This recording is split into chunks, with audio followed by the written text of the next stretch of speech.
Get the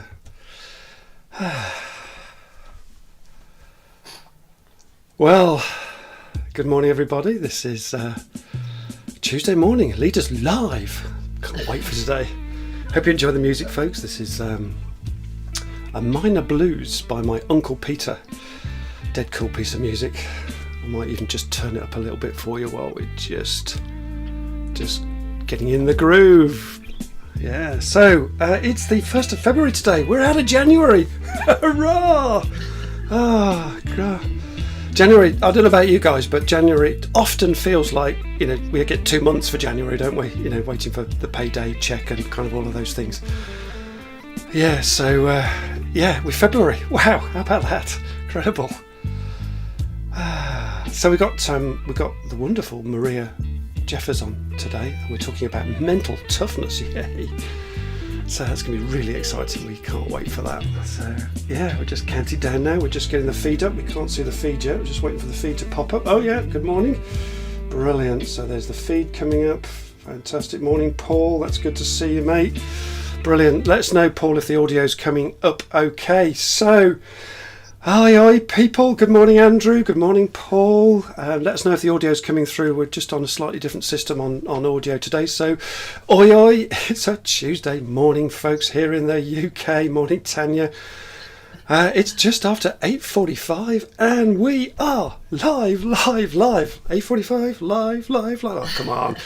We're live with Leaderslive. We're spreading the love, folks. We're spreading the love. Yappa dabba too. And as usual, we're streaming out on LinkedIn, we're streaming out on YouTube, we're streaming out on Facebook and a Facebook group and Twitter. Ta-da! It's all good stuff today. So if you're new to Leaderslive, say hello in the comments, folks, as you're doing already. Good morning, Giovanni. Brilliant to see you. And audio is great. Fantastic. Thanks, Paul. That's really useful for us to hear. So look, folks, this is say hello in the comments as you're doing. Yeah, we'd love to hear from you. It's an interactive show, so that means, folks, get involved, join in, don't be shy, ask questions, network in the community, network with each other, network with Birdie, myself, and Maria. We'll introduce Birdie in a minute. So, whether it's morning, whether it's afternoon, whether it's evening, welcome to this week's Leaders Live. Let's just change scenes here. So, yeah, here we go. So this morning's guest, I'm hanging out with horse jumping enthusiast and head of business development at AQR International. Whoop, whoop, whoop, whoop, Maria Jeffers. How you doing, Maria? I'm very well. How are you, Andrew? I'm all right, thank you. Very well indeed. Yeah. Good. A load of people joining. Here we've got a load of people joining. So morning, Raj. Morning, Jack Wright. Lovely to see you, Jack. Maria has a passion for. Great to have you on the show, by the way, Maria. And Thank you for inviting me. You're very welcome. I know you've got a passion for extraordinary conversations, which is what Leaderslive is funnily all about. And your speciality is all built around mental toughness. And we've called this morning's session, folks, the mental toughness, the invisible gift. So that's what we'll be talking about today. And it's been a lot of excitement about this one building up. So today we chat about all things mental toughness, folks. So let me just, I'm going to just introduce, going to come back to you in a tick, Maria. I'm just going to introduce, look, as I've mentioned, folks, Leaderslive it's an interactive show. Please join in, network with us, engage, don't be shy, all of those things. You know what to do, folks, you know what to do. Let me just introduce Birdine Hugo as well. Hi, Birdine, how you doing? I'm doing well, thanks, Andrew. Looking forward to today's topic. Brilliant. And everyone's engagement on mental toughness. Thank you, Birdine. Birdine's our moderator, if you don't know. Birdine's been doing the comments in the background for a while now, and she's absolutely brilliant at it. So she'll keep us going today, keeping us interactive. So welcome, Birdine. Say hello to, if you want to say hello to Birdine in the background as well, and morning Phil Coltman as well, and Cecile. Great, lovely to see you all. So we'll keep coming back to you, Birdine. Let me just quickly swap over here. So quick teaser, folks. So now some of you might be old enough to remember Billy Ocean's hit song when it first came out in the mid-80s, and the rest of us, the rest of you who weren't born at that point might remember, might have heard this song. So Billy Ocean's hit song, "When the Going Gets Tough, the Tough Get Going," and just here's a few lines for you just to remember that song. And Maria, I don't think you were around at this point, were you? Oh, so, I remember this. Oh, you do remember it, yeah, right? Okay, yeah, so here we go.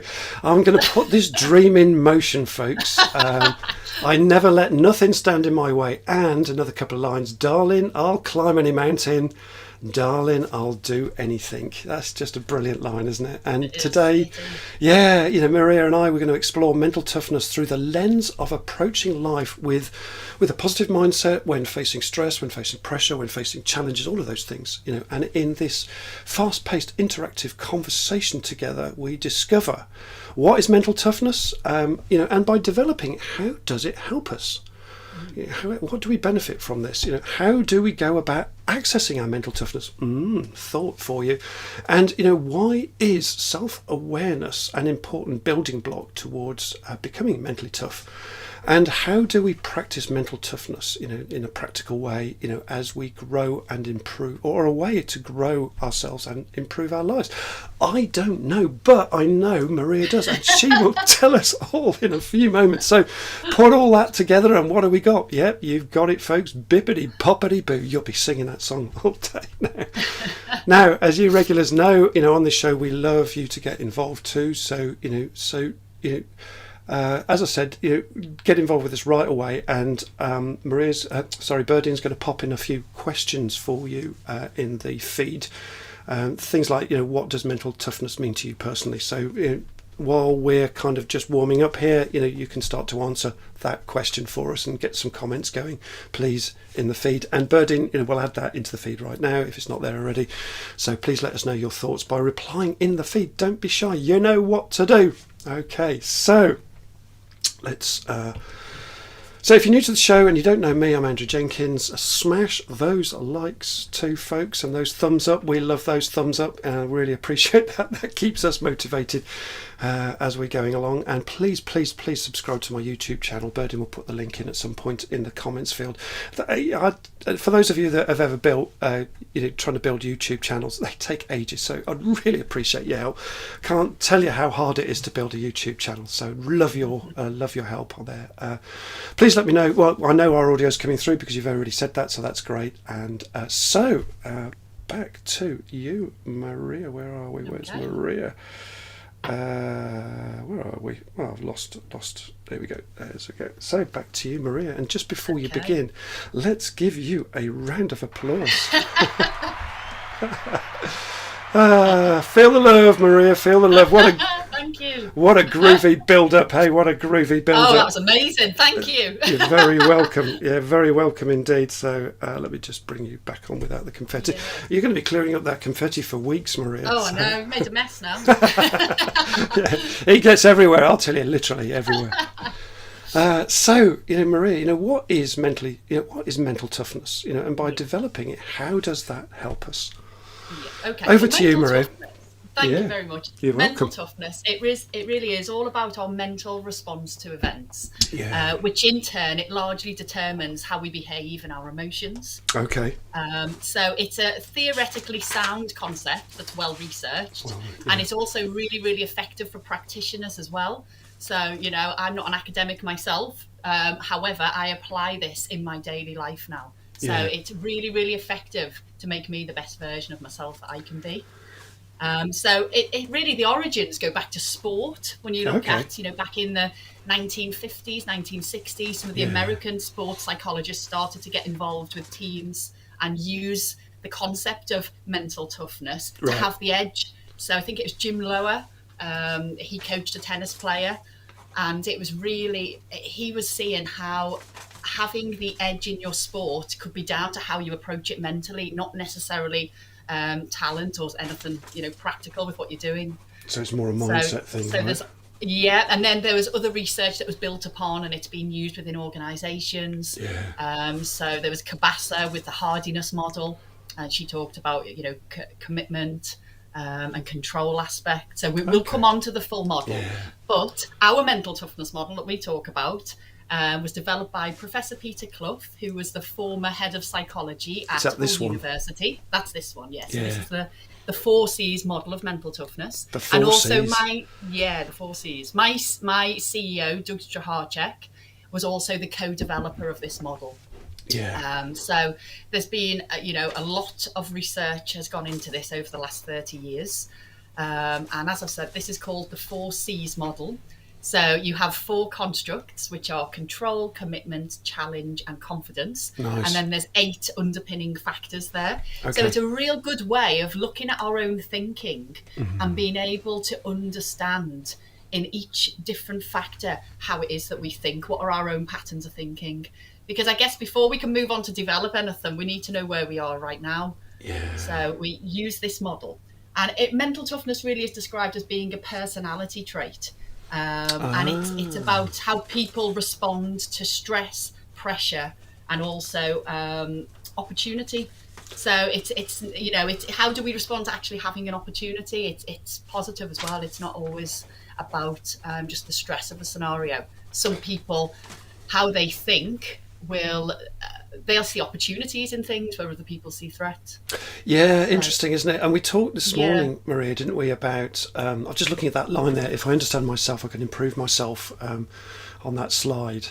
And we were talking this morning about fight or flight, weren't we? That actually these are our default reactions. And, you were talking about horse riding and, horse jumping and, how you have to then kind of really think through, okay, look, I'm going to do this, because actually part of your instinct is just to run away, isn't it? When you're having to face something like that and jump a high fence. Absolutely. Before I understood this, my own thinking, I just thought I became overly nervous and anxious, and it just stopped me being able to think straight. Yeah. So that made me so I wouldn't enter any shows. I wouldn't put myself in a competitive situation because I just thought I can't do it. I can't do it. I didn't understand. Now I understand my thinking more. I am able to manage my thoughts. I will come on to that in a bit, but I'm able to use this model to actually help myself personally.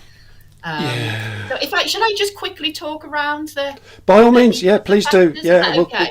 And folks, respond to the question, what does mental toughness mean to you personally while we're doing this, would be really handy. I know we've got one comment we'll come to in a moment, so and Elaine's having a problem refreshing the page. Hope it works out for you. You don't get that wheel of doom, Elaine. So fire away.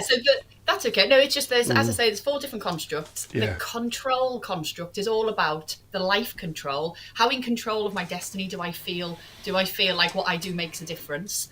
And then there's the emotional control. So it's I feel things, but am I able to actually control the emotions that I feel? So maybe others don't necessarily see that. Sometimes I'm not saying there's a good or a bad here. It's just understanding where we are with that. Understanding your emotions, right? Exactly, and how do you readily show your emotions or not? The commitment aspect is down to achievement. Is about how am I prepared to put the hard work in to do what is necessary? Am I prepared to put myself out to do in order what's required? And in terms of goals, that's more about, do I even think in terms of goals? Do I set goals? Am I effective at setting goals? Do I tend to set one big goal and then I just, it's too big, I can't reach it? Or, do I even think in that way? So that's the commitment factor, And then challenge. Sorry, Andrew. We had a guy on the show right at the very start of it, actually, called David Heiner, who talked about big, hairy, audacious goals. So that fits in very well with that. So BHAGs he called them. So that resonates. And some people don't think in terms of a goal. I think, was it you that mentioned, Andrew? You think of you have a vision that it's just a different word. You don't necessarily say a goal. Yeah, funny enough, as a coach, we're taught to set goals, but I tend to visualise stuff more so than setting goals and visualise that and then see that coming through.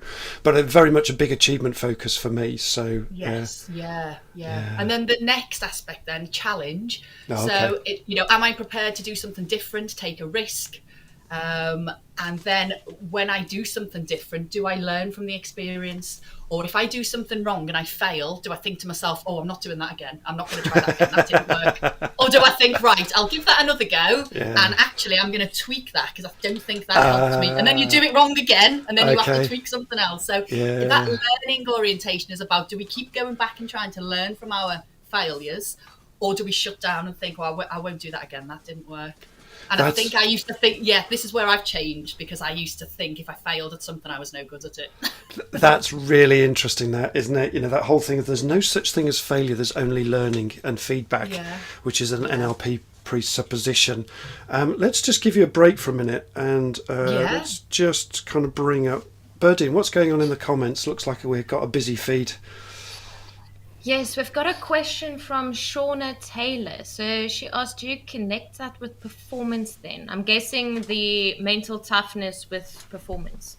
Absolutely. Yeah, I was just going to come on to that. Right. Once I've quickly just finished talking through the model, and then I am going to link it to 4 key themes that from all the research that's been done, there are 4 key themes that come out that this model correlates with, and performance is number 1. Yes. Yeah. Right, we're going to come back to that show. Now we're going to hit that one hard. I'll just but I'm going to get to that definitely. Yeah, brilliant. Okay, so hang on. More exciting. Yeah, hang on to the reins. We're going to get there. No problem. Thank you. Right, what else, Berdine? Okay, Cecile said, yes, understand our thinking and mindset are core to mental toughness. And then Paul said attitude to self. Ray Black's answer to the question was, I don't think anyone can ever stand alone as a tough individual. They will always need support or advice in some area. Then they can maximize what they are really good at. Yeah, and I guess there are some that can stand alone and do that, but there are others that will use the support of other people, Maria, I suppose. What do you say to that? Yes. What's your thoughts? Absolutely. I mean, as I'll come on to as well, that within the definition of mental toughness, you've got, it's a spectrum. So we'll have a look at that. There's mental sensitivity at the other end. Ooh. And there are, there's no right or wrong here. We're all a unique mixture of both. So even a very mentally tough individual could have areas of mental weakness that could cause problem for them, could cause a block for them at some point. Or without self-awareness, which again I'll come on to, but without self-awearness, a mentally tough person can struggle because they may not realise their impact on others. So it's quite complex. It's not, it's not, we're not trying to say just be mentally tough and that is that. It's understanding ourselves. Yeah, and I suppose there's a link there to the kind of darker side of humanity, like social sort of psychopathic behaviours and things like that as well, which are the darker side of that. Where mental toughness is taken to a ridiculous extreme, where it just becomes about you and not about other people. Yes, interesting. Yeah. Okay, so Jack Wright, you said, was that his comment, Berdine? Yes. Knowing how far I can push myself both to have a positive and a negative impact. Yeah, there's a bit of self-awareness coming through, Jack. Yeah. Very interesting. Yeah. It's very interesting. Someone who's more mentally sensitive is probably less, well, from research we found they're less likely to burn out because they will back off and see the signs, whereas a mentally tough person may battle through more and could possibly burn out. So it's just a self-awareness. It's being if you're a self-aware mentally tough individual, then you'll understand that more. Okay, right. That sounds really interesting. We're going to come to that very shortly. What else is going on, Berdine? Cecile asked, is mental toughness applicable in all aspects of life and individual personal development? Oh, what say you, Cecile? Maria? Shall I move on to the next part? Because I think I'm probably going to naturally answer quite a few questions. Okay, so let's just hit some of the comments as we're going along. That's great. That's a good question, and that is exactly what I'm about to say. Yeah, we've got over 250 published academic reviews. So these are independent researchers that have, tried and tested the mental toughness concept. And they found the 4 key themes that correlate with mental toughness are performance, well-being, agility, and aspiration. So what we're saying is, if you think in a more, if you know the aspect of your thinking are more mentally tough, you're likely to have higher levels of performance. The variation in performance between two people, there is on average of 25% difference there. The higher levels of performance can be down to higher levels of mental toughness. Oh, right. Okay. So and that's just on average. So that can be higher. So with no difference in your experience or ability, someone who's performing really well, it can be down to their mental toughness, the way they're approaching it, their thinking. Okay, so definite links there. So let's and well-being as well, just to feel better, to be more comfortable in our own skin. Yeah. So it's definitely a universal concept that's applicable in all areas of life. In all areas of life, I love that, not just in performance. So how do we go about accessing our mental toughness then, Maria? I think is that where you wanted to go on to? Let's did you want that slide up? I think is it that one that you wanted? This was what I was describing earlier, I suppose, the spectrum of mental toughness and mental sensitivity. So we're not talking about mental strength or mental weakness. There's no right or wrong. Okay. Out of the 8 different factors that I was talking about earlier, we tend to be a unique combination. We have unique scores in each factor. So a very mentally tough individual could have some mental sensitivity in certain factors. So we don't call it mental weakness at all. But with self-awareness and reflection and purposeful practice of techniques, then we can really improve the way that we think. We can choose to think in more positive ways. Yeah. And in order to become self-aware, we've developed a mental toughness assessment called the MTQ+. Yeah, we're gonna get onto that. So we'll talk about that a bit later. But absolutely, so that you can measure this, right? Yes, Maria? That's right. You can measure it, so you can know where you are as a starting point. And this has really had major applications within organisational leadership, teamwork development. Obviously, still in the world of sport, this is used, but we've moved into education, healthcare. So it has got very broad appeal because you can see that there's evidence there to say that you will improve the well-being of individuals, you'll improve their performance, they're more likely to aspire to want to do more, and they're likely to be more positive in the way they approach things. They'll have that agility that says that they will take things on. So it is fascinating, isn't it? Definitely beneficial to be self-aware of this. Yes, So that like I say, personally, Andrew, I found it's really, I've worked with different psychometrics in the past as part of my career. Yeah. I've taken this one very much to heart and I use it. It's fascinating. We're going to come on to that questionnaire in a while, folks, but I've done it and it's really, really good. So, but we'll pop back to that later. But I was really interested in your comments earlier. You talked about being happy in your own skin and cohesion. And by the way, we're going to come back to the comments in a while. There's loads going on. So if we haven't answered your question yet, or we haven't got to your comment, we'll get to it. Don't you worry. So being happy in your own skin and that whole thing about, meaning and cohesion and feeling comfortable in yourself. Yeah, one question I've got, you talked earlier about showing your emotions. Is it okay to show our emotions and still be mentally tough? What say you, Maria? Yeah, I think it's about, as I say, the mental toughness assessment measures how you think. Yeah. And then there's the behaviour that you see. So you may see the behaviour of someone that appears very controlled and they don't show their emotion. However, they're thinking inside, the thing you can't see, the invisible part, could feel as though they're experiencing a lot of emotion inside. They're thinking it's there, so they're having the emotion, but they're not necessarily showing the behaviour. So that's where it's quite interesting, and this is where we talk about mental toughness assessment makes the invisible visible, because you don't know someone's thinking. You can't see it. You can see their behaviour, so you can easily see, if someone shows emotion very readily, you can see that, and they're probably thinking that way and you can see it. But some, you don't necessarily see the behaviour.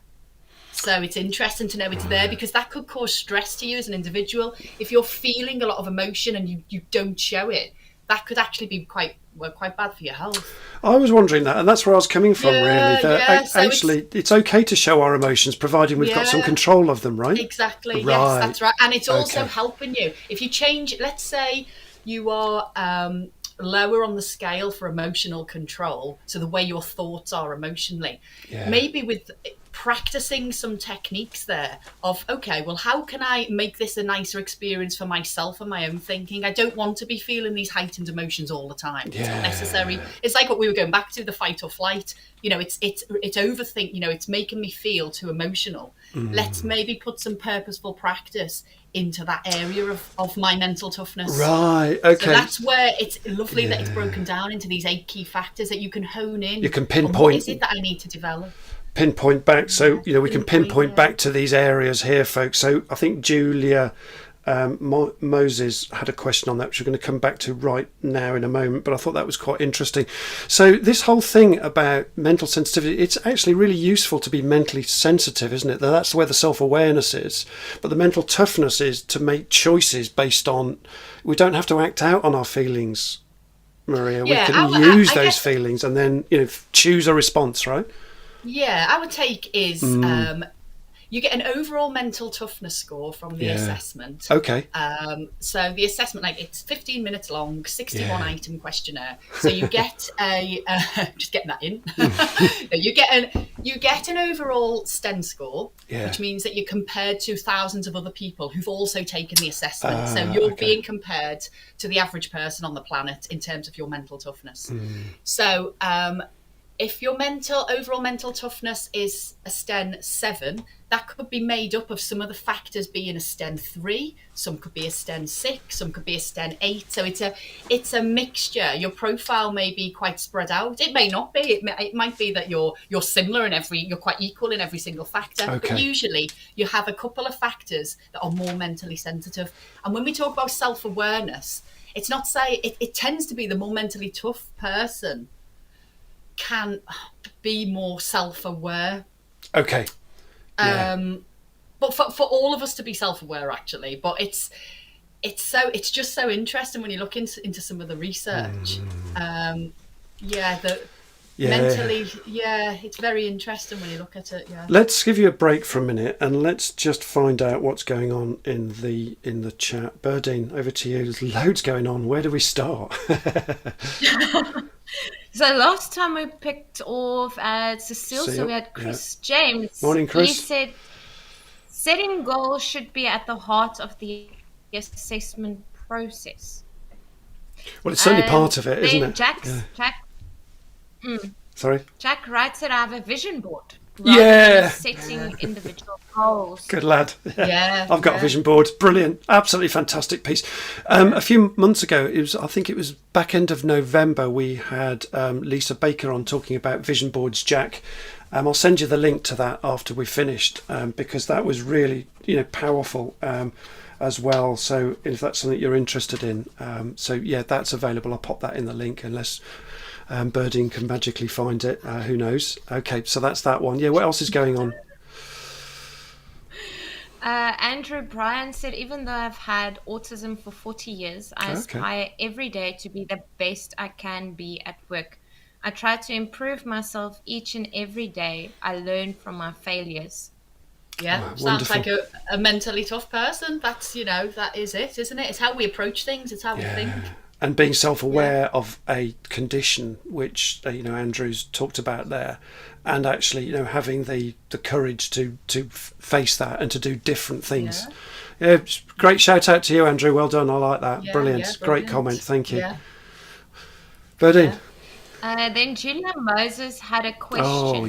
She asked, how do I stop getting stressed when presenting at second interviews, as it's blocking me at getting the job? Oh, I know. There you go. It's so difficult, isn't it? It's really, well, that's, I guess it is unraveling your own thinking, Julia. Try understand your own thinking, and then you might find there's just a specific factor. As I've described with the mental toughness model, there might be 1 or 2 blockers. So you could be putting all of your energy into preparing, and it's actually, you are prepared. It's not that. It's maybe that you need some other techniques in your thinking that can move you through. So there's various different things, such as there's visualization techniques, there's positive thinking. So for every negative thought, have a positive thought. There's lots of different techniques there. But I think the first thing is to know where your thinking is at. You know, where are you more mentally tough and where are you more mentally sensitive? And it might be those aspects of where you're more mentally sensitive that are blocking you. Very interesting. Yeah, so becoming self-aware of that. And actually, Paul comes up with a comment, which I would say to Julia as well, is knowing when to ask for help. You know, and back to you again, Julia, you know, for me, I would say, I don't know whether this is helpful for you, but something that comes to my mind straight away is get someone to talk to, you know, find a coach that will help you to just process that and to help you to see it differently. And a good coach will reach into you, not give you advice, but find out what would work for you. That's right. So it is. It's Paul finding out what Smackham. works. I mean, something that works for me, because Julia, because that resonates with me. I can feel that way. And as I say, we talk about the horse jumping, but you know, I feel like just before I go in, I can feel almost paralyzed. You know, but then you go in and you do it. And I just think I need to feel this way. I need to feel stressed because it gives me that extra energy and edge. So it's just part of the process. So the way I've reframed it in my head is it's just part of it. It's not something I'm going to fight. I'm just going to feel it. And this is part of the process. So I need to get used to feeling uncomfortable. Yeah, so, I really like that, recognizing it. And you know what? It's just thinking about that job interview thing and my own experience of. I once had to teach the haka to 1,000 people, pretty much, in an auditorium in Madrid. It was to a bunch of engineers. So this is like everything was against big numbers of people teaching a very tough thing like the haka in front of an audience. And they were engineers, which means, you know, actually, you know, they're quite hard to kind of, you know, to kind of, you know, to get to stand up and do actions like that. And I remember sort of 5 minutes before I was going to go on, we'd done a practice run, which went very badly. And I'm like, oh, God, I'm not sure I can pull this off. And all my negative chatter's going on. And I'm standing outside the auditorium, you know, getting a bit of fresh air. And I thought, well, what do I do in this difficult situation? So mentally tough situation. And, you know, I was like, woo, this is really scary. And then I suddenly thought, hang on a minute, you know, let's just think about, well, who can I model, Julia, you know, here, you know, who can I model that will help me to just, you know, to find a different resource. And I remember the master of ceremonies was a guy called David who was really smashing and he was very calm. So I just modelled David. I thought, right, I'm going to put myself in David's shoes for a minute and just be calm. And so I pretended to be him for a moment, and it really worked, Julia. Weirdly, that just in the moment, that just really worked. And when I got onto stage again, you know, I met David on stage, and he says, "Wow, you know, you look as calm as a cucumber." I said, "Yeah, mate, I'm modelling you," and we had a good laugh about that. And that haka went like nobody's business. It was just incredible. Just because it's not about what you're thinking, it's about the state of mind you choose. And I chose to model, you know, a calm state of mind. Yeah. And that really helped. So, you know, I don't know whether that's helpful, Julia, but yeah. Yeah, it is. It's knowing that we can make a choice of how we think. It is hard and it can take practice, and it takes practice. Putting yourself in uncomfortable situations is practice. So everything Julia will have done at all those second interviews, they've all been practice. So that's good. So just see it in that way. You've pushed yourself to feel uncomfortable. Each time, hopefully, it's recognise the uncomfortableness and then find another thing to help you. This is where we find it fascinating to look at someone's mental toughness profile, because you'd be able, I bet there's something there and you'd say, that's it. It could be learning orientation. It could be that you're not feeling like you're taking, what is it that you need to do differently, or it's just it's very interesting. See, I found with myself, my emotional control would block the way I set goals. In fact, it just used to stop me setting them. Because then I couldn't do it wrong then. So it sounds like one of the answers here for you, Julia, is to do the questionnaire. Andrew Bryan, I'm just picking up, this is Jack Wright's comment on vision boards. Andrew Bryan says, Jack Wright, that's a good idea. I must start one. Yeah, you must. Andrew, I'll send you the link to Lisa Baker's thing on vision boards that she did a few months ago on Leaderslive. Brilliant. So let me just bring Berdine back again to help us with the comments. What else is going on, Berdine, so we can catch up with the comments? Shauna said there's a personality type to burnout, exactly what I work with, so this makes sense to me. Yeah. Anything to add to that, Maria? Yeah, well, as I say, if you've got a highly, let's say we've got a mentally tough individual mostly that is an achiever, sets goals, does everything to achieve their goals, but they, they may be low.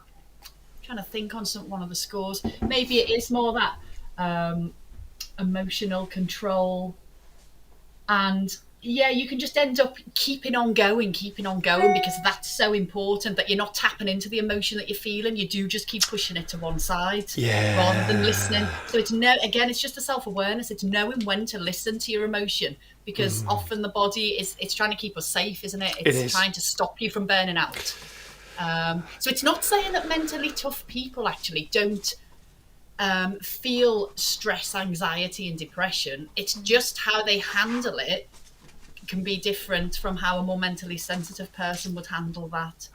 So a more mentally sensitive person, they just might not take on as much work that would push them to the burnout stage. It's not saying that they wouldn't, but less likely to. Where a mentally tough person wants to get the job done, wants to keep going, and could possibly, without the self-awareness, take on too much. Knowing when to step back, isn't it? Yes. Yeah. I don't know whether this is helpful, folks, but something I speak to my ego it's quite often, and I'll say to it when it's tweaking like that, particularly at burnout. Right, okay, we'll get through this bit, and then I'll take you for an ice cream. I'll hold you by the hand. We'll go to the merry-go-round. I'll hold you by the hand, and you can choose a toy. That's the way I talk to my ego, and it placates it really well. It's right. Just trust me. We're going through a difficult time at the moment. Yeah, I'm recognising there's burnout signs, or I've got a difficult situation that I'm facing right now. Afterwards, we'll go and have a treat, and that seems to work for me. So I don't know whether that works for you guys. And I think we. Probably on this discussion, Andrew, we're all probably the types. Are we the type of people to be a bit more? We're interested in the topic. The fact we're all on here talking about it. I think it's when you mistake the voice. You mistake the voice in your head sometimes for being you. Your real. That's nice. You need to separate from that and realise when, like you say, your ego or your emotional brain is trying to get attention. Exactly. So, Berdine, thank you for this comment here.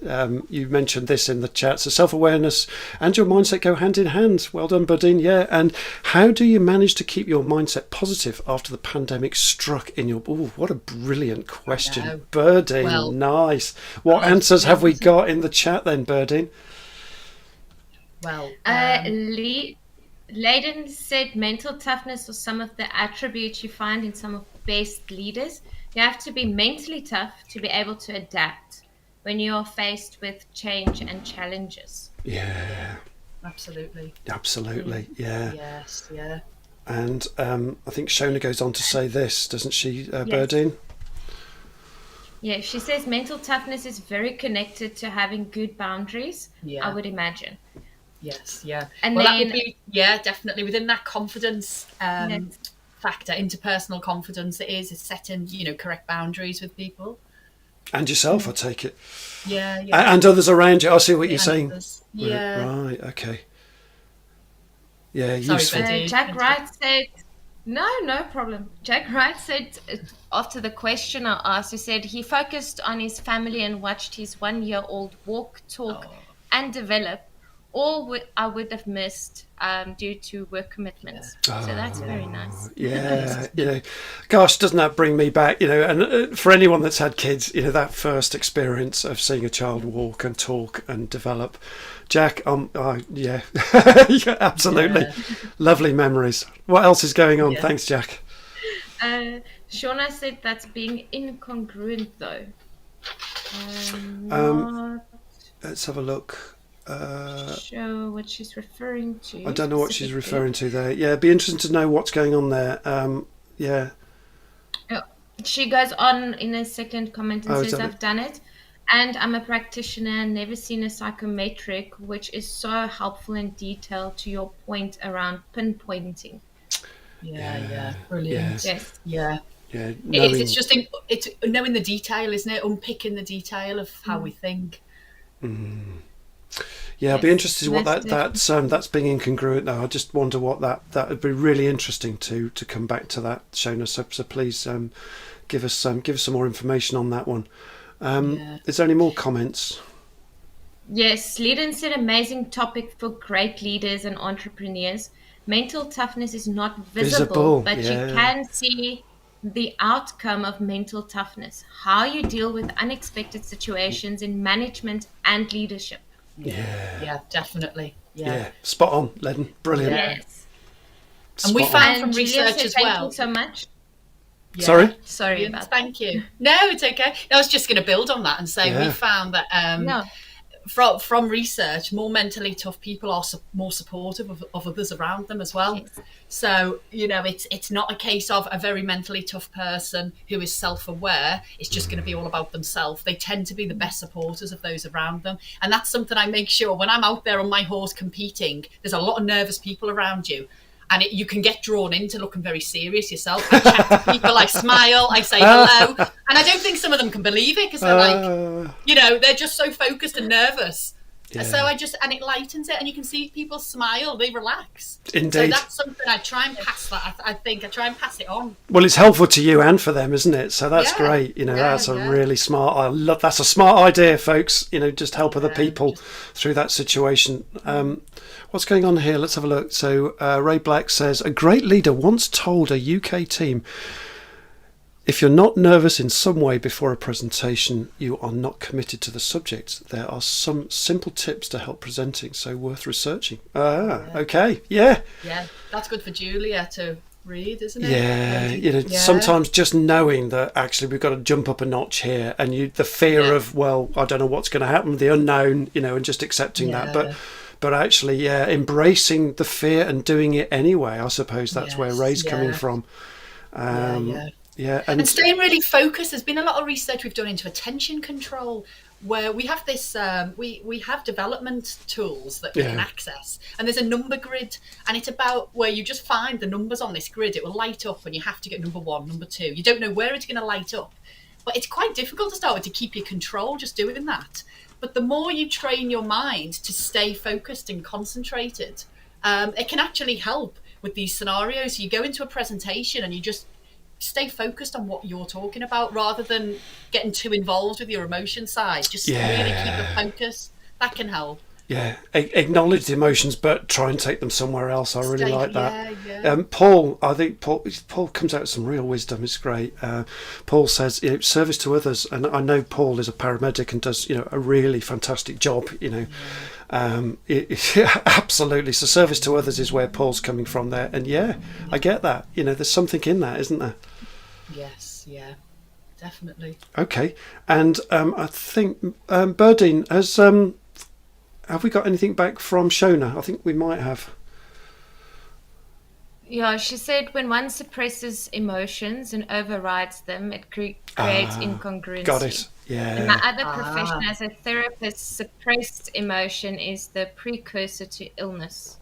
Totally. Yeah. And Maria, you support that, don't you? You've said that yourself, haven't you? Yeah. I do, yes. Yeah. I mean, that's right. It is that self-awareness comes around. Yeah. The emotion you feel, if you're burying emotions, it is good to be able to talk to people. And like you say, then you possibly move into clinical psychology then, which is different, So it may be that if you're coaching someone and you use the mental toughness assessment and you started to get into some of these conversations, you can suggest that the person also speaks to more of counselling and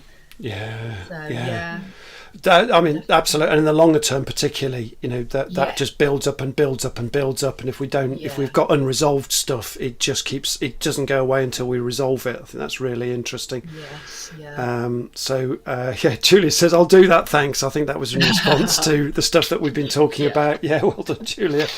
Kev. Hi, Kev. What's going on here? Let's have a look. It's incredibly tough as a leader to be tough for your team. We all face our own personal battles. So it takes all your mental energy to be there and to show up for them and support them for anything they may be going through. Perfect. I love that, Kev. That's really interesting. It's hard, it's draining, but it's a big part of the leadership role.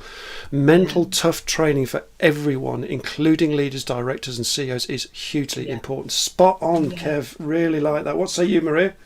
Yeah, absolutely. I mean, Kev, you sound like someone who is self-aware, and you sound like a great leader if that's the way that you're thinking. Absolutely. To be there for your team and to show them a positive role model.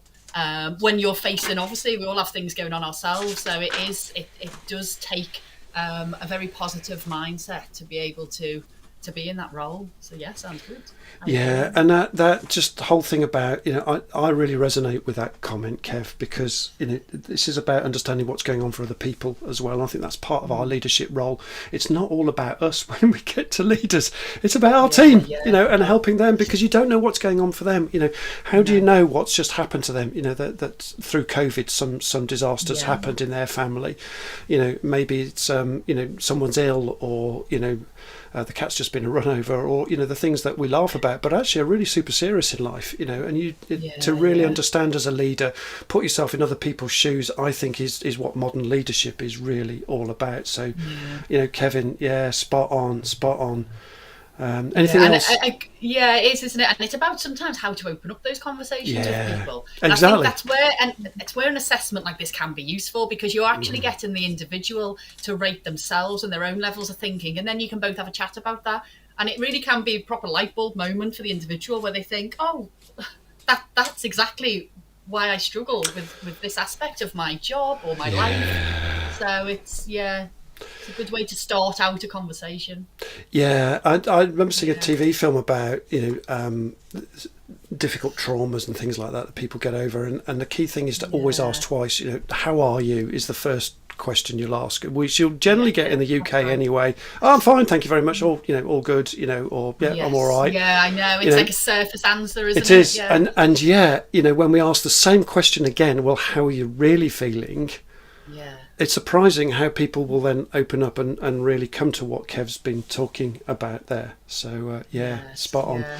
Right, we're going to move to your questionnaire in a moment, because we could just talk forever. But we're kind of getting to that point where we need to think about where we're heading and closing off at some point.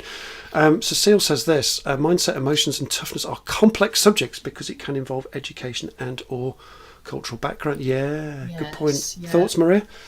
Yeah, we've done research in deprived areas, in schools, in education. We've done research within private school sector as well. And you do find you still have a distribution of, more mentally tough and mentally sensitive within both environments.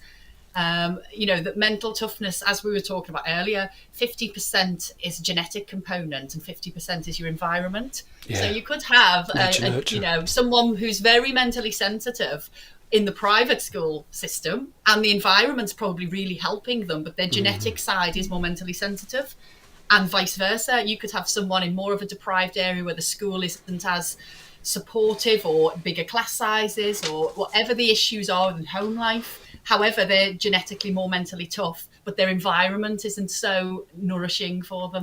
So it's really interesting, isn't it? And that whole thing about genetics, that's just a starting point, right? We can build from there. That doesn't mean it's the end story, does it? No, it's only 50%. You've got the environment. You've got you can definitely be developed. Lovely. And the whole cultural thing is tough, as Cecile has mentioned, because sometimes we have to overcome cultural norms as well.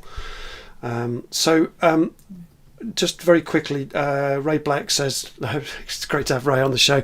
Ray was on a few weeks ago actually talking about social selling, which was fantastic. And Ray says, agree, Kev, if you back your team and your team is behind you, you will knock down brick walls. Yeah, fantastic. And talking about brick walls, if this is a right link or not, quickly, just some tips on practicing mental toughness, Maria, so we can grow and improve our own lives. What would you say are practical ways of doing that? Well, like I say, I have to say understanding it first of all. Just know where your thinking is as a starting point.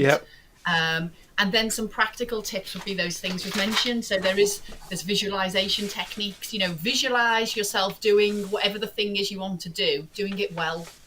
Visualize not a what if that goes wrong, what if that doesn't work. Visualize what if it goes right, what if this is amazing, what if this makes me feel great. So you can visualize yourself doing the thing and the feelings that will come after that. So some real, set yourself up positively, and also just with your own thoughts, just be mindful of the thoughts that do pop in and out your head, the negative thoughts that you may have got so used to, as I used to be. I'm so used to them, just thought it was just the way I thought. I counteract them now. So, for every negative thought, I'll have a positive one, or I'll just at least I've noted it, I've recognised. Yeah, choices and simple things like having mantras. My karate self-affirmations. My karate instructor used to say, look, you can knock me down, but I'll always get up, which I loved actually. Tilly Davis, one of our friends, who's on this show actually, she would say, actually staying calm in difficult situations, forcing yourself to stay calm in stressful situations is really powerful for her.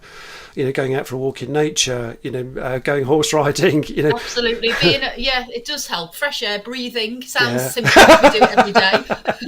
But, slow your breathing down, just a few breaths, just take a moment and just say to yourself, I can handle this. Just some positive affirmations, I can do this. Love that. And meditation as well really helps folks. Absolutely powerful stuff, particularly if you do it regularly. You've got to do it regularly to see the benefits. So, Maria, we could talk for ages about this. I know. There's so much, isn't there? There's so much. We've been sort of skirting around the handbags on a mental toughness questionnaire. Tell us about this mental toughness questionnaire that you've got. Well, it's an online assessment. It's been globally evidenced, so it's available in 20 different languages. It's been used across 80 different countries, and it measures the model that I've described, so the 8 different factors of mental toughness. It's a questionnaire that's got 61 items that you rate yourself in the way that you're thinking, whether you agree, strongly agree. That's these things here, isn't it? Yeah, it takes about 15 minutes to complete. And on the back of that, you'll receive your profile, so you can actually see those 8 different factors broken down of how mentally tough or mentally sensitive you are on each scale, and it will give you an overall mental toughness score as well. However, the power's in the detail. It really is. You look at those outliners and say, well, where is it that is helping or hindering my thinking? The power's we've got a discount code available. Leaderslive. If you want to go to the website and use that code, and then you can have the £35 rate rather than the £55. There you go. It's and a no-brainer. On the back of that, there's 3 different reports as well. So as well as the profile, you get a coaching report, which is something that you would use, obviously, if you're coaching an individual or a team. An individual, that would be. You have also an assessor report. So some organisations may choose to support individuals that come in on their onboarding, so they can understand their own mental toughness and help them at that stage. And there's a development report for the individual as well, so something you can use yourself. We do actually have a group analysis. We do have a group report. So if you had a team of people, you could assess all of your team and actually have a look at the mental toughness of the team. So that is something that is available. That's very powerful, isn't it? See how mentally tough your team is. Brilliant. I love that. And for Led and Kev and Ray listening, that might be brilliant for your team as well. Some context. We're certainly going to talk to Maria again for another thing on Inspired CEOs, which we'll come on to in a moment. But for £35 plus VAT, there you go. You've got yourself a questionnaire. And then there's this thing called the MTQ personality card. Tell us about those. Absolutely. I've got there's a pack of cards here. Ooh. And this is now, it's looking at how can we aid coaches, managers or mentors to have coaching conversations. So how to have a great coaching conversation.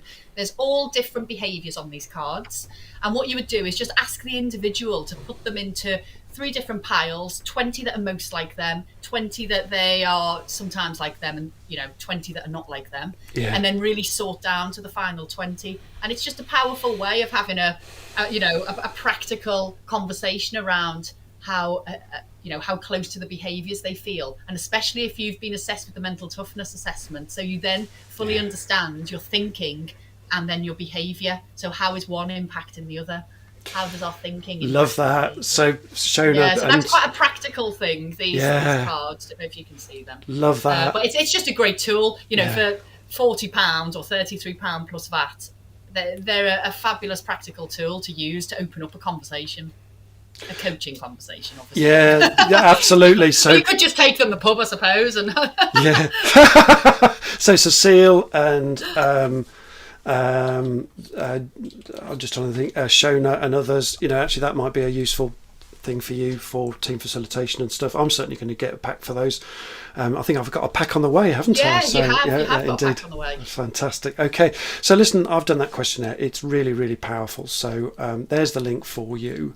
I hope that thanks, Maria, for all that you've talked about today. It's really useful topic, further food for thought. If you need further advice on mental toughness and using the questionnaire or the business cards, I'm guessing Berdine's trying to find the link to those now so she can pop in the chat for people that have asked, and that's fine. So thanks again, Maria. Stay on the line for us, but thanks again for all the important, useful advice for us. And so thank you for that. So back to Leaderslive again. Drum roll, folks, drum roll. There is a Leaderslive. Let me just switch scenes. There is a Leaderslive group now set up on LinkedIn, so please join that. We're growing that group as well. And Berdine will again put the links in the comment if she's not done it already, and invite you to join so you can jump over to continue the conversation offline in the group. How good is that? So before I get on to next week, folks, a quick word on what is my purpose, what is my why from Leaderslive perspective.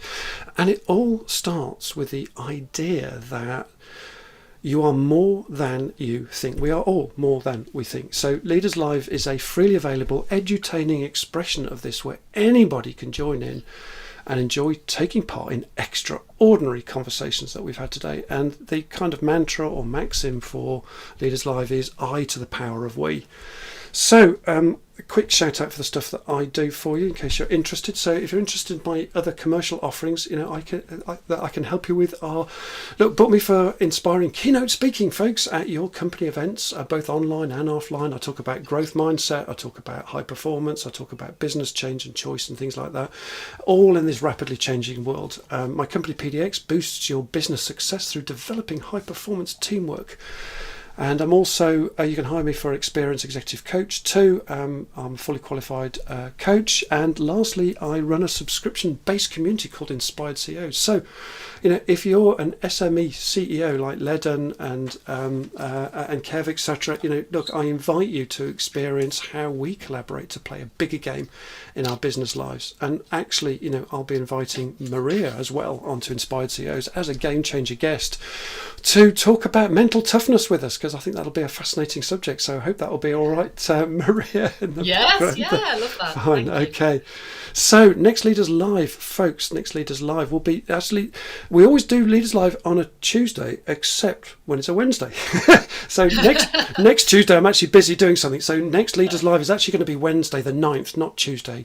So Wednesday the 9th next week at the usual time of 8:45, and I'll be hanging out with sales coaching expert and author of Grow Your People, Grow Your Sales, Lee Ashton. And Chris James and I shouted her book out a couple of weeks back, so we're coming back to her. And we'll chat about all things growing your salespeople. So that'll be interesting for Chris and for Ray and for all of you, and for Joe listening and other people. The future direction of sales is changing massively in this rapidly changing world. So be there or be square, folks. So in the meantime, from I love this scene, from Maria, from Berdine and me, we wish you a great week ahead. Hope you're enjoying the outro music, and we've got to clear all this confetti up afterwards. So hope you've enjoyed the show. See you all again next week. Ta-ra for now. Cheers for everybody. Thanks again. Cheers now. Thank you. Bye-bye. Bye-bye. Bye-bye. Okay, here we go.